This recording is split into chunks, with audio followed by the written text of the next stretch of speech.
নামাজ শেষে ধীর পায়ে ফিরছিলেন বৃদ্ধ হাফিজ আবদুল্লাহ।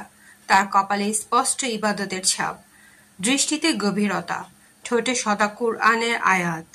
এককালে তিনি ছিলেন একজন বড় ব্যবসায়ী, কিন্তু জীবনের শেষ ভাগে সবকিছু ছেড়ে দিয়ে নিবেদিত হয়েছেন আল্লাহর রাস্তায়।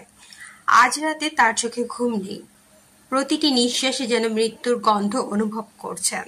তিনি জানতেন মৃত্যু আসবেই, হঠাৎ করে। কিন্তু তিনি প্রস্তুত হতে চেয়েছেন আগেই। প্রতিদিনের তাহাজ্জুদ, কোরআন তেলাওয়াত, মায়ের জন্য সদকা, এতিমদের খেদমত এবং প্রতিটি অন্যায় থেকে বিরত থাকার চেষ্টা। এসব ছিল তার জীবনের প্রতিটি দিনের রুটিন। রাত গভীর হলে তিনি তার পুরনো কাঠের আলমারির একদম নিচ থেকে একটি সাদা কাপড় বের করলেন। তার কাফনের কাপড়, যেটি বহু আগেই কিনে রেখেছিলেন।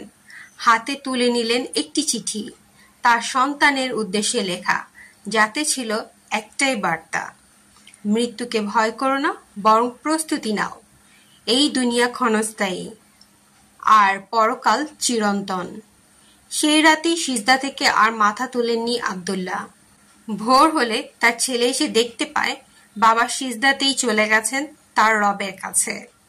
আবদুল্লাহর মতো যারা মৃত্যুকে স্মরণ করে, পরকালকে সামনে রেখে জীবন পরিচালনা করে, তারাই প্রকৃত অর্থে সফল। তারা জানে এই জীবন একটি পরীক্ষা মাত্র, আর পরকালই চূড়ান্ত গন্তব্য।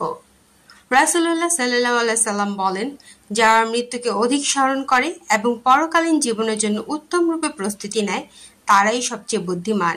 সুনানে ইবনে মাজাহ 4259। আজ আমরা যদি সত্যিকার অর্থে সফল হতে চাই, তাহলে আমাদের উচিত মৃত্যুকে স্মরণ করা, আমল ঠিক করা, গুনাহ থেকে ফিরে আসা এবং সেই মহান দিনটির জন্য প্রস্তুত হওয়া, যেদিন কেউ কারো উপকারে আসবে না, শুধু নেক আমলই হবে আমাদের পাথেয়।